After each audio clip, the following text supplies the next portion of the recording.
तो दोस्तों, क्योंकि रिश्तों के भी रूप बदलते हैं कि आज के एपिसोड की शुरुआत हेमंत से होती है, जो कि पूजा से फोन पर बात कर रहा होता है। उसकी बातों से साफ महसूस होता है कि वो उसे बहुत मिस कर रहा है।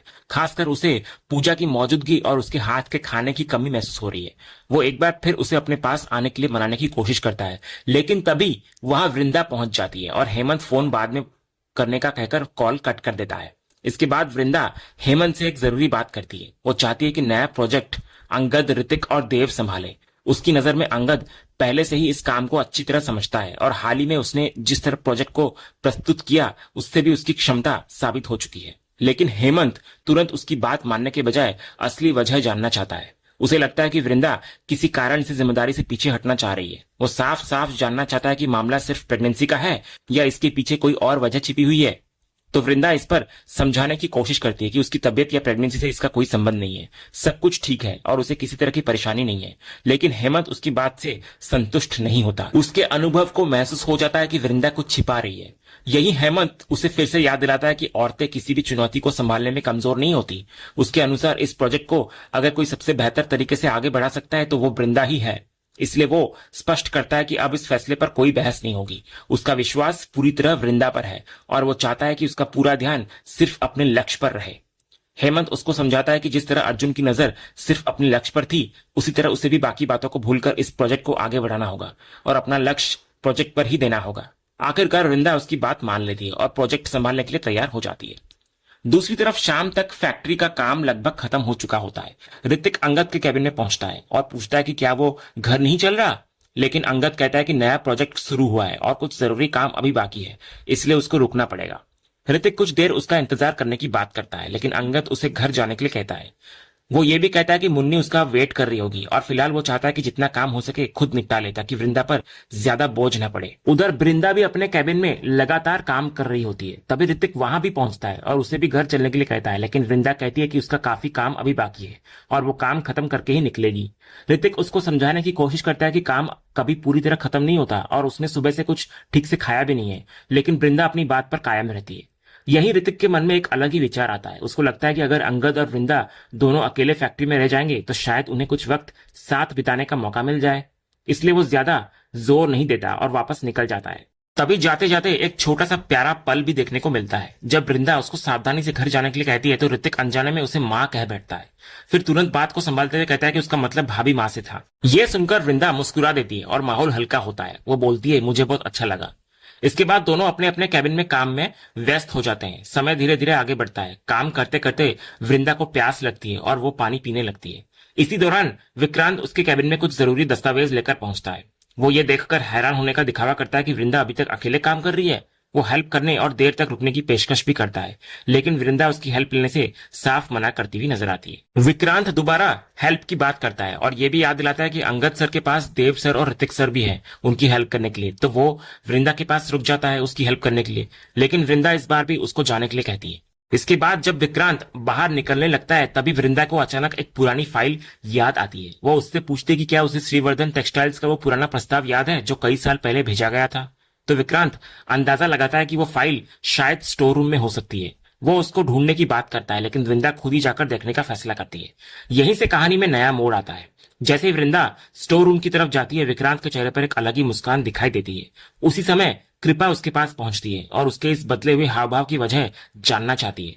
तब विक्रांत साफ कर देता है कि वृंदा इस वक्त अकेली स्टोर रूम में जा रही है और वो ऐसे मौके को यूं ही जाने नहीं देना चाहता। इसके बाद वो कृपा को अपने अगले कदम के लिए तैयार रहने का इशारा करता है। वो बोलता है, मैं जो बोलूंगा वही तुम्हें करना होगा। उधर स्टोर रूम में पहुंचकर वृंदा पुरानी फाइलें तलाशना शुरू करती है। काफी देर खोजने के बाद उसकी नजर ऊपर रखे कुछ बड़े बक्सों पर जाती है। उसको लगता है कि शायद जरूरी दस्तावेज उन्हीं में रखे हों, लेकिन परेशानी ये होती है कि वे बॉक्स काफी भारी होते हैं। फिर भी वो उन्हें नीचे उतारने की कोशिश करने लगती है। इसके बाद वो स्टूल लेकर आती है और ऊपर चढ़कर बॉक्स नीचे उतारने की कोशिश करने लगती है, लेकिन उसको बिल्कुल भी अंदाजा नहीं होता कि दूसरी तरफ विक्रांत अपना अगला खेल शुरू कर चुका है। कृपा चुपचाप स्टोर रूम के बाहर पहुंचती है और बिना किसी को बताए दरवाजा बाहर से बंद कर देती है। काम पूरा होते ही वो विक्रांत को संदेश भेज देती है कि सब कुछ उसके कहे मुताबिक हो गया है। उधर स्टोर रूम के अंदर वृंदा ऊपर रखे बॉक्स उतारने की कोशिश कर रही होती है। तभी अचानक उसका संतुलन बिगड़ जाता है। वो स्टूल से गिरने ही वाली होती है कि ठीक उसी पल अंगद वहां पहुंच जाता है और उसको गिरने से बचा लेता है। कुछ पल के लिए समय जैसे थम जाता है। वृंदा खुद को अंगद के सहारे पाती है। आंखें खुलती है तो सामने वही चेहरा होता है जिससे वो लगातार दूर रहने की कोशिश कर रही थी।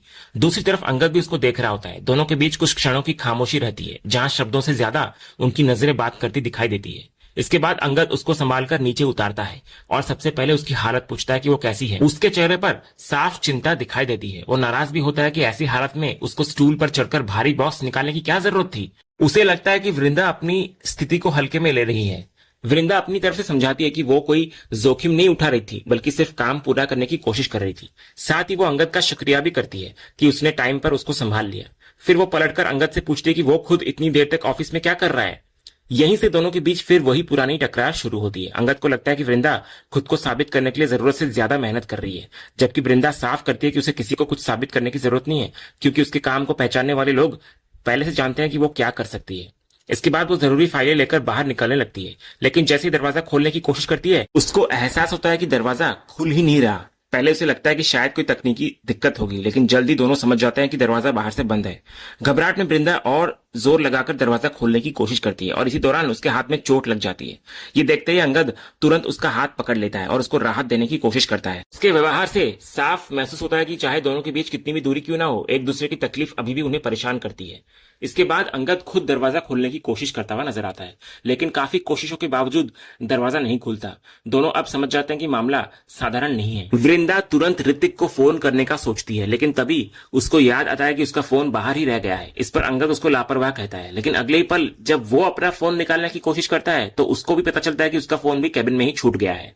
अब दोनों एक दूसरे पर तंज कसने लगते हैं। वृंदा सवाल करती है कि जो इंसान अपना फोन कभी नहीं भूलता उसका फोन आज बाहर कैसे रह गया। वहीं अंगद भी जवाब देने से पीछे नहीं हटता। देखते ही देखते बहस फिर शुरू हो जाती है। इस बीच दोनों की बेचैनी बढ़ती जा रही होती है। वृंदा को वहां अंगद के कारण घुटन महसूस होने लगती है। जवाब में अंगद भी यही कहता है कि वो भी उसी स्थिति में है, लेकिन असली परेशानी तब बढ़ जाती है जब दरवाजा खोलने की कोशिश करते हुए हैंडल ही टूटकर अंगद के हाथ में आ जाता है। अब दोनों सच में फंस चुके होते हैं। वृंदा बार बार यही सोचती है कि आखिर ऐसा किसने किया होगा। अंगद को तुरंत विक्रांत पर शक होता है। उसको लगता है कि ये सब उसी की कोई हरकत हो सकती है, लेकिन फिलहाल सबसे बड़ा सवाल बाहर निकलने का होता है। वृंदा बार बार यही चिंता जताती है कि अगर पूरी रात दरवाजा नहीं खुला तो क्या होगा। जवाब में अंगद भी मानता है कि हालात आसान नहीं है। तब वृंदा हेल्प के लिए जोर जोर से आवाज लगाना शुरू करती है। उसे उम्मीद होती है कि शायद बाहर मौजूद सिक्योरिटी गार्ड उसकी आवाज सुन ले, लेकिन अंगद उसको समझाता है कि रात के समय गार्ड मुख्य बिल्डिंग में होते हैं, शोरूम के पास नहीं, इसलिए उसके चिल्लाने से शायद कोई फायदा ना हो। फिर भी वृंदा हार मानने को तैयार नहीं होती, क्योंकि उसके अनुसार कुछ न करने से बेहतर कोशिश करते रहना अच्छा है। इसी दौरान कहानी का एक हल्का और प्यारा हिस्सा भी देखने को मिलता है। दूसरी तरफ घर पर ऋतिक मुन्नी के साथ बैठा होता है। वो उसकी देखभाल कर रहा होता है, उसके पैर दबा रहा होता है, मालिश कर रहा होता है। मुन्नी को यह सब थोड़ा अजीब लगता है, लेकिन ऋतिक मजाक अंदाज में समझाता है कि वो सिर्फ अपनी पत्नी ही नहीं बल्कि अपने आने वाले बच्चे की माँ का भी ख्याल रख रहा है। दोनों के बीच का ये प्यारा पल पूरे एपिसोड के तनाव को थोड़ी देर के लिए हल्का कर देता है। वापस स्टोर रूम में अंगद टूटे हुए हैंडल को फिर से लगाने की कोशिश करता है, लेकिन कोई फायदा नहीं होता। दरवाजा नहीं खुलता। वृंदा फिर हेल्प के लिए आवाज लगाने लगती है। अब अंगद भी परेशान होने लगता है। दोनों के बीच फिर बहस शुरू होती है। बात धीरे धीरे काम, जिम्मेदारी और काबिलियत तक पहुंच जाती है। अंगद को लगता है कि हेमंत की तारीफों के बाद वृंदा खुद को सबसे आगे समझने लगी है। वही वृंदा को यह सब सिर्फ बेवजह की बातें लगती हैं। उसके लिए इस समय सबसे जरूरी बाहर निकलना है, न कि पुराने मुद्दों पर बहस करना। लेकिन अंगद यहीं रुकने वाला नहीं होता। वो साफ बोलता है कि बात सिर्फ बहस की नहीं है बल्कि एक ऐसी सच्चाई की है जिसको वृंदा सुनना नहीं चाहती। वृंदा उससे पूछती है कौन सी सच्चाई की बात कर रहा है वो।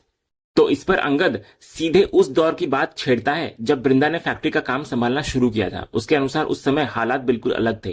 वो मानने को तैयार नहीं होता कि फैक्ट्री को संभालने का पूरा बोझ सिर्फ वृंदा ने उठाया था। वो याद दिलाता है कि उस दौर में वो एक साथ कई मोर्चों पर काम कर रहा था। एक तरफ उसे वर्कर्स की समस्याओं का समझना और संभालना पड़ता था, तो दूसरी तरफ मैनेजमेंट की जिम्मेदारियों भी उसके कंधों पर थी। इसलिए वो चाहता है कि वृंदा ये ना सोचे कि सारी जिम्मेदारी सिर्फ उसी ने उठाई थी। उसके मुताबिक उस समय अंगद पर कई ज्यादा दबाव और जिम्मेदारियां थी। वृंदा उसकी बात सुनकर शांत लेकिन मजबूती से जवाब देती है। वो उसको याद दिलाती है कि उसने कभी भी उसकी मेहनत या योगदान को कम नहीं आंका, बल्कि हर मौके पर उसने अंगद की तारीफ ही की है। चाहे परिवार के सामने बात हुई हो, कोई अवार्ड समारोह रहा हो या फिर हेमंत के सामने चर्चा हुई हो, उसने हमेशा अंगद के काम और उसकी काबिलियत को खुलकर स्वीकार किया है। वो ये भी याद दिलाती है कि हाल ही में मिले बड़े प्रोजेक्ट के दौरान भी उसने सबके सामने माना था कि प्रेजेंटेशन को सफल बनाने में अंगद की भूमिका बेहद इंपॉर्टेंट थी और उसी के कारण कंपनी को इतना बड़ा ऑर्डर मिला। इसके बाद वो सवाल करती है कि आखिर उसे और कितना स्वीकार करना होगा ताकि अंगद को यकीन हो सके कि वो उसकी अहमियत समझती है। लेकिन अंगद इस बात को स्वीकार करने के मूड में नहीं होता। उसे लगता है कि ये सब सिर्फ दिखावे की बातें हैं। वो उसकी तारीफ को भी सच्चा मानने को तैयार नहीं होता और तंज कसते हुए बोलता है कि अगर किसी की तारीफ उसे करनी है तो वो जाकर उस विक्रांत की करे, क्योंकि उसे इसकी कोई जरूरत नहीं है। ये सुनकर वृंदा भी आहत होती है। उसे महसूस होता है कि जब सामने वाला उसकी किसी बात पर भरोसा ही नहीं करना चाहता तो फिर अपनी बात समझाने का कोई फायदा नहीं है। इसलिए वो बहस बढ़ाने के बजाय दोबारा बाहर निकलने की कोशिश में लग जाती है। वो फिर से जोर जोर से हेल्प के लिए आवाज लगाना शुरू करती है। उसे उम्मीद होती है कि शायद इस बार कोई सुन ले, लेकिन स्टोर रूम के बाहर सन्नाटा ही रहता है, कोई नहीं सुनता। अंगद उसको देखकर तंज कसता है कि अब तक की कोशिशों में क्या हासिल हुआ उसे। लेकिन वृंदा हार मानने वालों में से नहीं होती। वो साफ करती है कि कम से कम वो कोशिश तो कर रही है, उसके लिए हाथ पर हाथ रखकर बैठ जाना कोई विकल्प नहीं है।